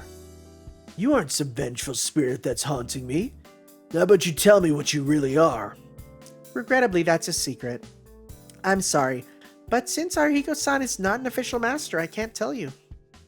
Alright, that's good then. Then get out of here. As long as you're not an evil spirit, I don't have to worry about retribution. More importantly, you have a master other than me, right? How do you know that, Arihiko-san? Actually, it was just a guess. I didn't realize that she'd respond in such an obvious way. And it's decided. If you have an owner, just go back to that person. You tell me the location, I'll even carry that damn heavy, massive scrap metal. Arihiko-san, you knew. What's obvious? When a ghost suddenly appears, what reason other than that could there be? I see. I was underestimating Arihiko-san's intelligence. Nanako says and slumps her shoulders in resignation. Was she really planning on staying at my house by threatening me? It's decided. Now just tell me where this master of yours is. You as well. You'll be more comfortable there than being with a normal person like me. I grab her hand. Then? Oh, I don't want to. I don't want to go back to someone so terrifying. With that, she started to throw a tantrum like a little child. I'm begging you, please let me stay with Arihiko-san. If I go back to my master, I can't even guess how I'll be remodeled. That's hilarious, considering... Okay. Interesting. Nanako flails around, seeing her tail move about wildly. It looks like she's really panicked. I'll explain. Okay, well, we know that she's the pile driver, right? We know that she's tied to that. Just when it talks about being remodeled, you know, if you play Type Lumina, you know that there's many different forms it can take. That's that, and remodeled, I don't understand what that means. Wait, what do you mean you'll be remodeled? Yes, my new master is a terrifying person. With the attitude of a starving wolf, she forcibly tears away my skin and drips it in blood, saying, I'll make you cool later. She even did this. Nanako points to her forehead with her finger. That was something that caught my attention before, a part that looked like it was dug up like a tattoo. Oh, I was wondering what that was. That's right. My master even forcibly pressed his branding on my forehead, saying it felt more industrial. To add hand protectors onto a book filled with history, what was that person thinking? I've formed contacts with many masters, but this was the first time I saw someone so outrageously brutal with an unbalanced diet. So please, let me stay at Arihiko-san's. Is that going to be the tell? Is he going to know immediately? Wah, Nanako falls down and cries. As if someone mortified, she's hitting the ground. Because of the horseshoes, the sound was very pleasant. I see. You must have gone through a lot of trouble. Isn't that right? Wow, you're so sweet, Arihiko-san. Now I'm free from those days where I could be remodeled at any moment. Oh, so where does that person live? Huh? I don't want to tell. What would Arihiko-san do with that kind of knowledge anyway? What do you mean, what? I've know the address to deliver the goods. We stare at each other for a moment. It's crying. I see. That's how it is. I'm too much of a mystery to Arihiko-san, and my existence isn't beyond that of a dignitary. Yes, it was foolish of me to expect recognition from a human. It's all right. Instead, please send me back down the river. Then I was impressed, thinking what a kind person this is. Nanako mutters. Seems that when her emotions pass a certain threshold, her personality becomes limitless. You sure are a gloomy one. As a ghost, don't begrudge me. Yes, because I'm a ghost, it's obvious I would hold a grudge. Oh, that's a good point. Saying that, I turn my back to it. Well, then it can't be helped. I don't know how long it will last, but this is a battle of patience. I'm gonna take a walk, so keep watch of the house. Our house is always empty, so if we have a guard dog, it might be helpful. Oh, then that's because, yeah, Shiki goes there when it's empty then. All right, I say and exit the back alley. Behind my back is a joyful sound of bonsai. Huh. I don't know how many times I've sighed. Still, I don't think it'll be too long. If her story is true, then this master of hers will be looking for her as well, so when the day comes, I can just return her. But try to get rid of her now, she might get angry, which makes me scared. Plus, whatever. If I brought it home, I have to take responsibility for it. That's my belief. Slash? Is this the epilogue, I'm guessing?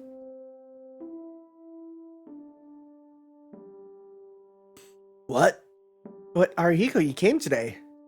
I've come. Although class was so boring, I was hanging out in the cafeteria since morning. What is it that you keep doing these days? Yesterday you just played basketball all day at the gym. Yo, Arihiko ballin'? Coming to school but not attending class. Something smells fishy. You've got a strange sense of smell. Just I don't like staying at home. In the afternoon, I just come for the attendance. All right, then I'm off for now. Tono, are you scared of ghosts? What's this all of a sudden? Are you seriously asking me that? Yeah. Everything I ask is serious. Except when I bring up bestiality. Don't consider that seriously. All right. Then I'll answer you, but which is it? Am I scared of becoming a ghost, or do I dislike the idea of becoming a ghost? Depending on which it is, the answer can change. Huh? What are you talking about? What I mean is, am I scared of a dead person coming back as a ghost, or do I not want to meet a dead person? Which is it? As expected. You can sometimes be so strangely sharp that it's scary. What is that? We were talking about whether ghosts were scary. Why are you suddenly talk about me? No, that is, thanks to your question, I solved a riddle that was bugging me for a while. Definitely that's scary. I wouldn't want to meet someone who had died. Why you don't like ghosts, Arihiko? Something like that. What about you, Tono? Are you scared of someone who died coming back to life? Sure. I might become accustomed to zombies, but if it's unpleasant, it's unpleasant. Of course, there are some people I would like to meet if I could, so maybe I'm just arbitrary. People you'd like to meet, like Buddha? Usually if the person is alive, it's not called a ghost, but rather a wraith? But what is it, Arihiko? Do you believe in ghosts? Weren't you uncertain about all this occult stuff? Recently some things happened and I decided to try believing. Although whatever, even that's over. Over, you mean this ghost talk? To be honest, I thought maybe if ghosts really did exist, that I could meet some people I wanted. Oh, he's talking about his parents. Oh, that's really sad. That's really sad, actually. But I realized that what I was worried about was truth itself. So what are you saying? That, just like until now, I won't acknowledge things like ghosts. Oh no, we're not done. I thought it was going to end on that last one, but no, we're not. Elementary school, 5th or 6th grade. About then was when it took place. At a school, we had a thing called an exercise break. Between 2nd and 3rd period, all students came out to the yard to run around to the beat of music. Yeah, that's a great idea, actually. It's a fun little event. The day I'd come outside to run as usual, when suddenly, while walking in front of me, he collapsed. Idiot, did you trip over a rock? I went over to him to make fun of him. But then I was shocked. Because sitting down on the ground with nothing around him, he was suffering as if he were about to die. He was brought to the hospital. The next day, he came back to school as if nothing had happened. When I paid more attention, I realized that these events happened pretty often. I asked the teacher because I thought it was strange, and since he's friends with Tono, she told me that something she wouldn't tell the other students. That kid had some strange disease we don't know, and it seems every once in a while his arms stop moving or his heart stops beating. With such a young mind, I don't know how much of it I understood. I just understood that it wouldn't be strange for him to die at any moment. I definitely thought it was just like how if you were walking on a very high bridge and your legs stopped responding, you would die. With this opportunity, I truly thought that I would have to fight this guy. I knew that on his way home he passed by the riverbank, so setting it up was simple.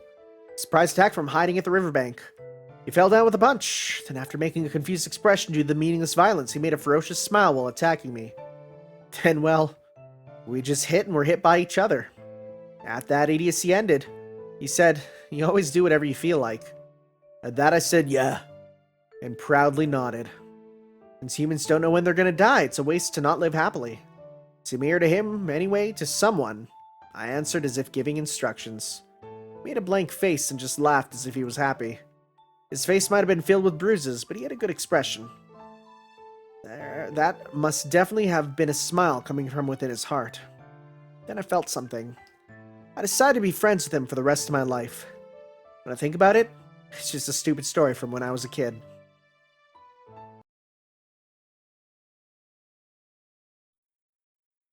On the morning of a day off, I grabbed a blank head and went out to the kitchen. Today, the plan was definitely for Tono to come over to play some games. He said a maid in the new house is scarily good at games and I'd like to try winning just once, so give me some training. That's amazing. So what is that guy doing? Anyway, I'm hungry, so I open the refrigerator to get some food. My mind goes white. My drowsiness, which is a strange way of spelling it, immediately went away. The reason would be the refrigerator is completely empty. That damn brat. I kick the refrigerator and leave the kitchen behind. Nanako, you ate everything in the fridge again, didn't you? I poke the horse that is sleeping inside the closet. Hot! What is it, an earthquake? Nanako holds her head where it was hit and raises her face.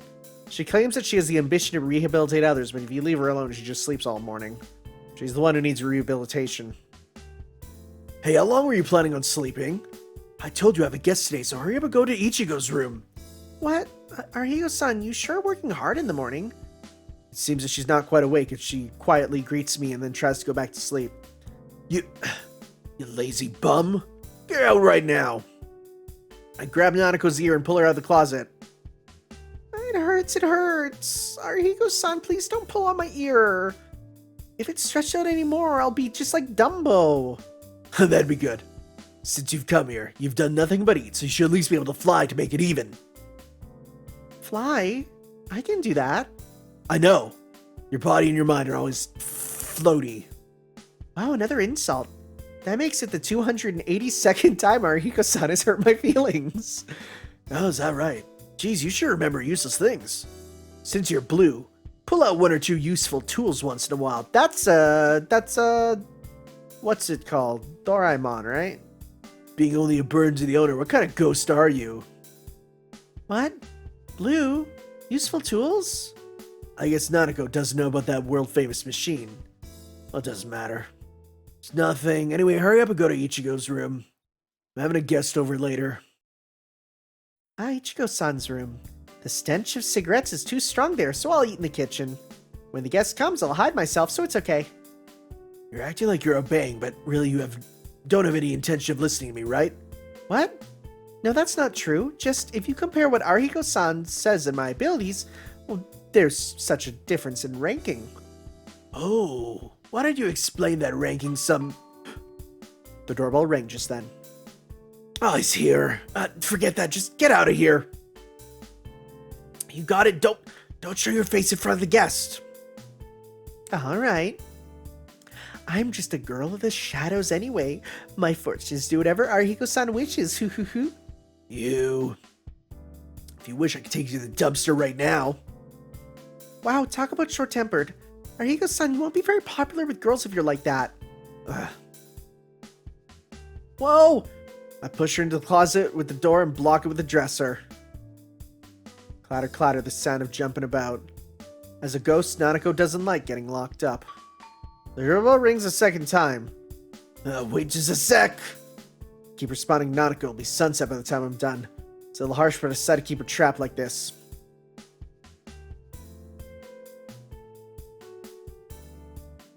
In the afternoon, Tono went back home. With this, I can win! He was saying while going back home with a joyful face, but he'll probably come back tomorrow while crying. Then, I move the dresser and open the closet door. Nanako comes out with a face stained with tears. I expect her to complain like usual, but for some reason she seems different. What is it? Did a mouse bite your ear or something? No response. Nanako looks up at me and... That person. He's like my master. Said this random thing. That guy just now is similar to your master? What does it mean? You're saying that your real master is about the same age as him? No, physically they're completely different. Yes, since my masters have all been female, Arihiko-san is the first male. Although it's only temporary, Nanako adds. That person just now had an air about him that was similar. That person is someone very scary. Then again, he is sort of scary. What exactly did you find about him that's similar? They're the same in that they both died. Oh, yeah, I guess that's true. The ghost spoke bluntly. They're the same in that they both died. It's a magnificent leap in thought. Nodding while thinking, this sure is queer. That's really funny. Happy Pride Month. I found that Nanako was staring at me. What is it? You look like you want to say something. Or what is it? You look like you want to say something. I thought that both Ichigo-san and Arihiko-san were quite philosophical, but I didn't expect this much. Arihiko-san, you're pretty astute, aren't you?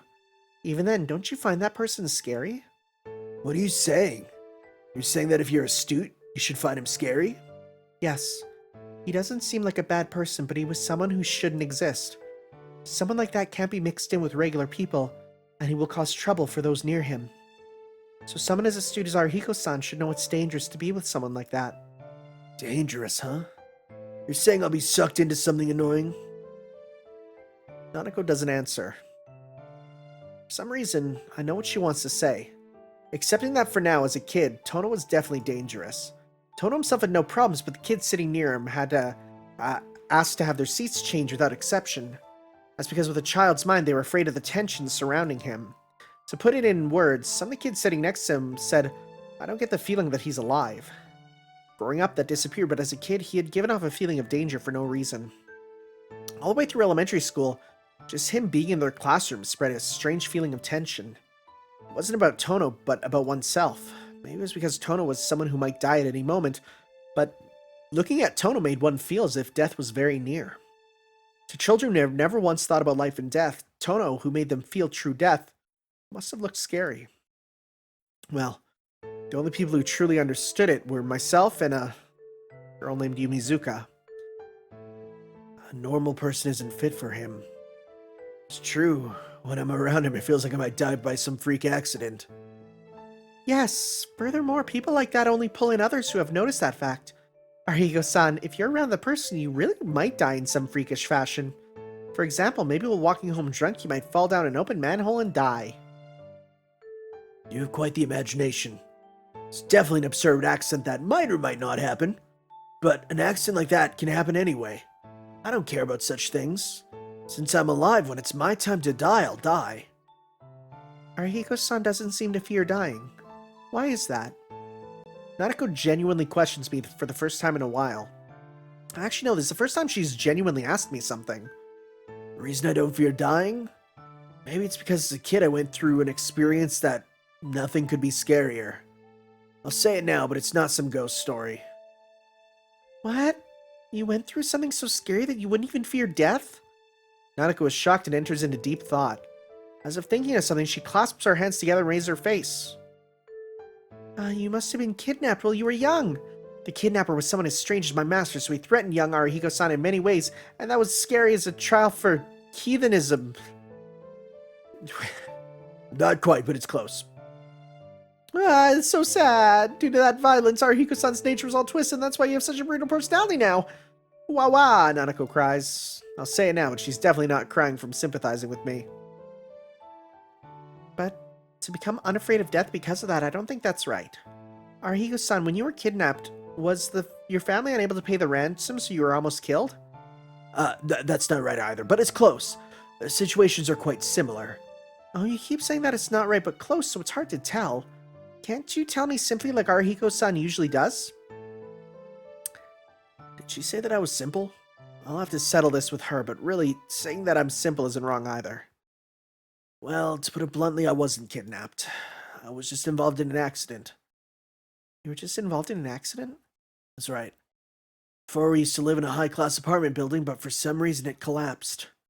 The entire roof collapsed all at once and it was flattened, but thankfully and luckily the wreckage made a triangle and I was survived by being stuck in it. Before we moved into this house, fortunately my older sister was at school, and only my parents, grandmother, and I were at home. Suddenly there was a loud rumbling sound. After the floor shook a little, the roof and everything else collapsed, and so without even knowing what was going on, I was crushed by wreckage.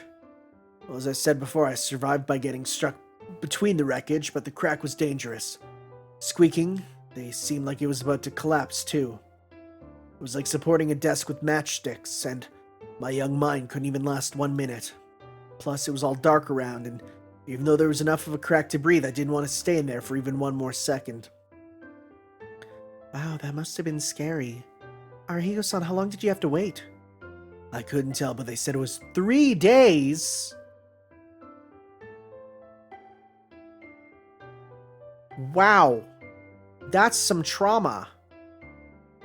I was saved by a rescue team, but I was the only survivor among the third-floor residents. 3 days? Arihiko-san, you had to be patient for so long. Didn't you scream or squirm at all? Even if I did that, I'd be dead. For 3 days, I did nothing. I just stared straight ahead. Wow. I'm really impressed by you, Arihiko-san. Steel heart? No, it's not that I had a lot of patience. When I think about it, I don't know if I was lucky or unlucky. In front of me, my grandmother had fallen down. That's right, she had fallen. Lying prone like I, only her upper half was visible. But unlike me, her bottom half Where her bottom half should have been was a steel beam. I didn't know the situation. Once she'd realized that I was in front of her, my grandmother painfully reached out at me. Then she coughed and threw up blood. Not just blood, she threw up other things too. Breathing heavily, it was actually amazing she was still alive. And I realized at that moment, in just a few moments, if this miraculous space between the wreckage should collapse, I'll become just like my grandmother. When I thought about that, I wanted to scream. I wanted to run away. But my grandmother was in front of me. Her chin was covered in red as if saying, "Help me, it hurts." She was stretching out her arm. It seemed that she couldn't even talk anymore, just panting. She was looking at me with bloodshot eyes. That wasn't the grandmother I knew. It was just that, because she didn't want to die, because it hurt, she was a creature jealous of me, the only one unharmed. I was so scared that all I could do was stare. I couldn't possibly scream. If she knew I was alive, grandmother would have definitely made me her companion. So I didn't even make a sound or move. I stared at my grandmother, who was looking at me full of resentment, with eyes saying, "Save me. Why aren't you helping me?" and prayed that she would die even 1 second sooner. I was scared that I might die, and I was scared that such a creature was before me. That's when I thought I didn't know the creature in front of me. Then, when I thought I didn't know the creature in front of me, I heard the sound of a cough. My grandmother started having a severe coughing fit. I thought that was dangerous. If you create a tremor, everything starts to creak. Everything starts creaking, the wreckage will collapse. Then my grandmother, raising her head to look at me with bloodshot eyes, said, "I'm sorry," and bit her tongue. That moment, for no reason, tears flowed down my cheeks. Looking at myself who was crying for no reason, and my grandmother, who could no longer even keep panting, I realized it. My grandmother was my grandmother. She had raised her hand not to ask for help. My grandmother only wanted to ask to help me. Realizing that was impossible, and also realizing that if she moved, I would die as well, my grandmother decided not to do anything. What I was thinking then, my grandmother knew as well. That's why she said that. "I'm sorry. I'm sorry that I made you think such thoughts. I'm sorry I made you scared. I'm sorry I couldn't help you." And so, thinking that she might cause harm by her uncontrollable coughing, even though she couldn't even breathe right, she finally apologized to me and then bit her tongue. Of course, at that moment, I didn't have the chance to think something like that. I'd become a statue, so without even knowing the meaning of my tears, were staring at my grandmother's body. I was rescued. I've never experienced a terror that surpassed that time, and I realized that death wasn't as ugly a thing as everyone thought. Everyone dies at some point. Me too, I'll definitely die sometime. That's what this story is. It's just a trivial little tale about how I learned what I should do when I die. Well, that's what happened. Since I saw someone die before my eyes, I'm a little more reflective than most people. And also, so I've decided on what I have to do when I die. Maybe I feel prepared for it. Arihiko-san, you've decided on what to do when you die? Since I've caused such a nuisance to everybody at my last moment, I should at least lower my head. If I leave a regret in this world, I'll become a ghost. I see. Since I've already died, I don't have anything like that. That's right, you are a ghost. Wait, did you say you didn't have any regrets? Yes, I didn't die while leaving behind a regret. I'm not wicked like Arihiko-san. A damn ghost speaks so bluntly. What of it? Let me ask you, if you died without any regrets or once, why'd you become a ghost? As I said, I'm not a ghost, but rather a familiar. Oh, okay. I'm not a being who remained in this world to fulfill a grudge. That again. So what's a familiar? You really want to know? I guess I can't help it. Alright. Okay, it's originally supposed to be secret, but since Arihiko-san told me a personal story about his past, I'll tell you about my origin.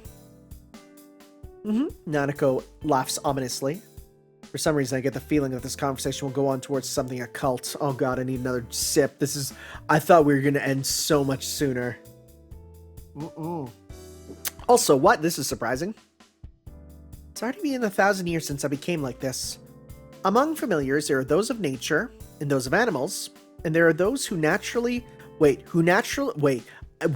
There are those of nature and those of animals, and among them, there are those who naturally and those who unnaturally got turned into a perspective familiar, and I'm the latter of protective spirit. So whether from nature or animals, a familiar of some type is combined with the spirit of a human to put them on the side of humans. There are also ranks among nature familiars and protected familiars, and there are even amazing people who have attached themselves to sacred grounds as protected familiars. As I thought, you just had to immediately bring up this talk I can't follow. Stop it. I won't listen to things like that. I can't do that. If you stop me, I'll curse you, Arihiko-san. Don't say such unsettling things. Or I'll just kick you. Like this. And Arihiko-san died. The end. Huh? If you stand in line with me, you'll get hit. I'm already hit. And a hit right on target. Do the amazing force and feel dizzy. Oh my god, it actually knocked him out. Then I'll continue the story. I was originally a human just like Arihiko-san. I was born in a town with a beautiful forest and lake, and people said that I was the most beautiful in our town, but regrettably our family was poor. I guess the heavens don't give you everything. That brat. Taking the opportunity when I can't move, she decided to continue talking about herself. At the time, a unicorn that lived in the forest died. It was a divine animal spirit who granted people's wishes. Part of its corpse, the horn, had turned into a nature spirit, but some people who came from the church said that they were going to turn it into a holy scripture for themselves. However, a nature spirit originally belongs in nature, so it refused to join humans. So a spirit with the same values as their own. In other words, a human was offered and combined with the nature spirit. The spirit of the human was a much lower rank than the nature spirit, and thus absorbed it, but as a result, it acquired knowledge as a human and gradually acquired a human's values. So now do you understand? What Arihiko calls Nanako was originally the girl who was offered as that human spirit. The origin of the nature spirit was the unicorn, and that's why I ended up a half spirit, half human like this. Interesting. Oh, my nausea's finally starting to go away. Well, that's why you're horse-like. That's why I'm around even without having a regret. Really, to gain control of myself took a few hundred years, and to gain a body like this took another few hundred. As a result, even though it took a thousand years, I came out like this. Nanako laughs bashfully. Seeing that, hey you, what kind of joke are you trying to pull? Yes, unlike myself, I confronted her. What? I didn't tell any lie. That's a lie. You said you were a human offering. A human offering is a sacrifice. To put it simply, you were killed for the purpose of strangers. That's a misunderstanding. I offered my body by myself. There wasn't much I could do while I was alive anyway, so I thought that this would make me happier. Plus, my funeral was amazing. I was already dead then, so I was the spirit of Unicorn-san, but it was really amazing.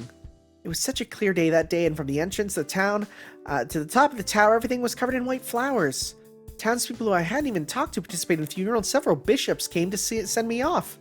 Yes, that was so beautiful. I thought for the first time that I'd led a good life and was overjoyed. So I don't have any regrets, she said. Well, she says that. That's how it is. But after that, there were some regrettable things. It was about my mother. My father had been exiled, so after that, she didn't have the money to keep going. My mother made up her mind and left me with the bishop, and thanks to that, she received a lot of money. But it was strange. After my funeral, my mother became weaker and weaker, and even though she could buy whatever she wanted, she just stayed inside her home and just kept saying, "I'm sorry." I stood next to her many times and told her thank you, I was happy, but my mother never heard me. That was it. Even though my mother received enough money to live comfortably for a long time, in the end she became even weaker than before and passed away. That made me very sad. I was sad that I closed off my mind and melted into Unicorn-san, and I kept obeying the people who were using me. Well, until that devil of a master appeared, and so this happened. She laughs at herself as usual. Indeed, seems she has problems of her own. I don't know how the conversation came to this point, and I don't think it was a waste of time. Maybe it's something about me, but I'm weak against people like her. She is so thoroughly flexible that she's a huge idiot who can even say thank you after she's dead.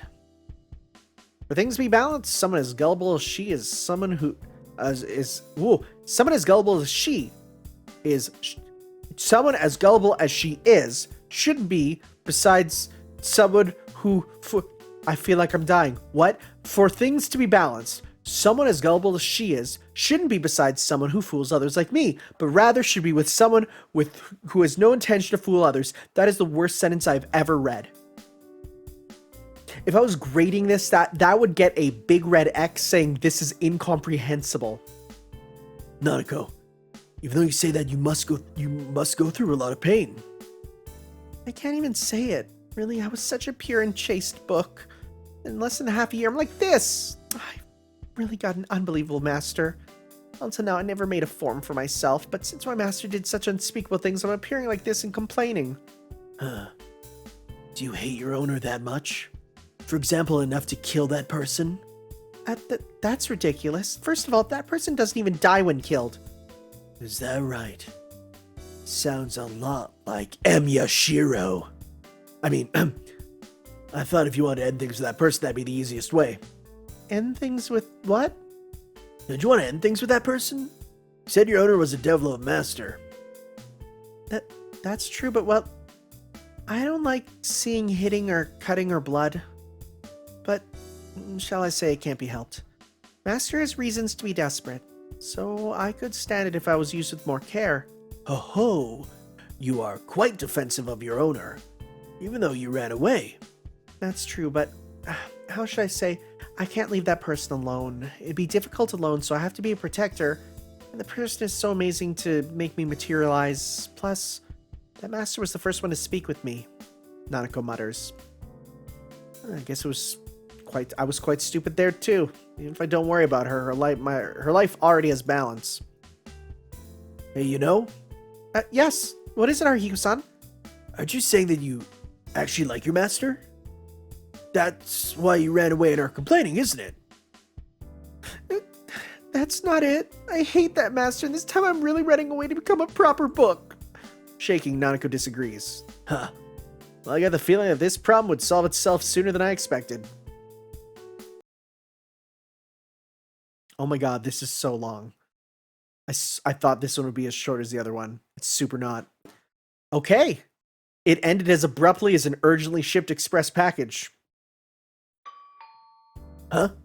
The doorbell rang. The time was 6 in the morning. I would have ignored it if I hadn't stayed up all night and come home in the morning. Who is this? Yes, who is it? Open the front door. And there. Oh my god. Holy crap, you're so cool. Holy crap. They're so good. Standing there is someone for some reason I feel like I've seen before. This is the Inui house, right? That's right. What is it? Please excuse me, but I'm here to pick up something called... You mean... I couldn't quite understand. I couldn't understand, but for some reason I understood that she was talking about that. Does that mean that this person is her master? What is it? Nothing. Wait, just a second. I'll bring it down. If it doesn't want to, I'll do it forcibly with a leash tied around its neck. I'm very grateful. Please do that. Alright, then please wait here. I close the door and run up to my room. Then, hey, there's someone here to get you, you stupid horse. Forcibly open the closet door. Then, there's a quivering ghost in the closet. What, are you ready already? As I thought, it's the amazingly Black Master. Nanako shakes. Ignoring that, I took out the piece of junk from the deepest part of the closet. Whoa, what are you doing, Arihiko-san? You'll get hurt picking that up. I ignore the panicking Nanako-chan and pull it out. In the end, this was the cause of everything. The hunk of metal that was flown down the river on that rainy day. A strange weapon with a barrel and a trigger and even a bayonet attached. Yeah. If you didn't notice that from the opening, you would have still probably not known, huh? It's Nanako's main body. Oh, there's some blood on it. Oh, maybe it fell from my wound when I was first getting it. Clean the blood off. Ah! Nanako screams. There she goes! But now I can't see her, hear her voice. So that was the connection between her and me. Alright. Even if I found it, if there's an owner, I have to return it. I might have picked it up, but I was only holding it for a while. I can think of it as a rental. Well, I was borrowing it. Well, at least it wasn't boring.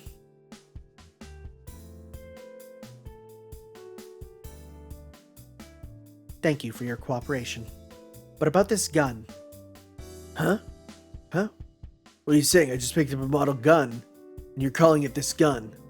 Sis, you sure are a kidder. A person who resembled someone swallowed her words, nods lightly, and leaves. The black uniform gets farther and farther away. In her hands is one truly ugly-looking gun.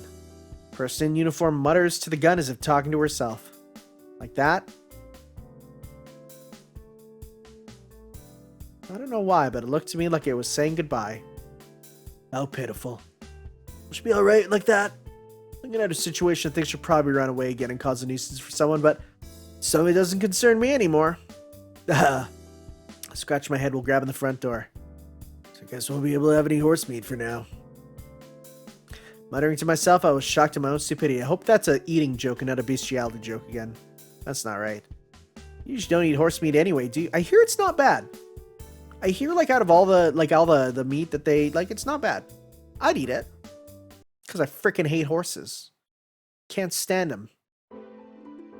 Okay, that was a wild ride. I'm still reeling from that one line from him. You know the one. But it was good. It really added depth to his character. I did not think that Arihiko would be so deep for his character. Like, I am shocked. It was good. It was a good one.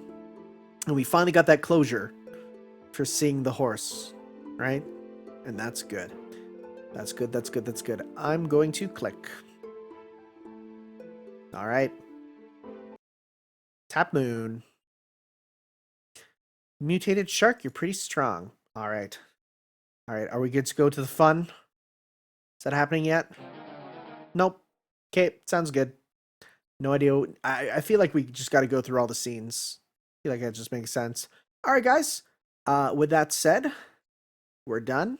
Thank you all for watching. We'll see you next time for some more of these side stories. Ciao.